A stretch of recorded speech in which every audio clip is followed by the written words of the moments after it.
Hello, good morning mga guys. Ipapakita ko sa iyo ang nangyayari dito sa New Tanglad, Tabuk City, Kalinga. Dahil sa lakas ng ulan sa Upper Kalinga,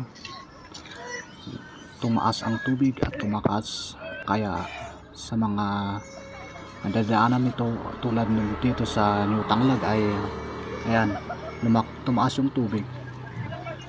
Nakita natin na may mga nalulunod na baboy, kaya yung mga rescuer o mga residente ng New Tanglad ay nagtulungan para isalba ang mga ito.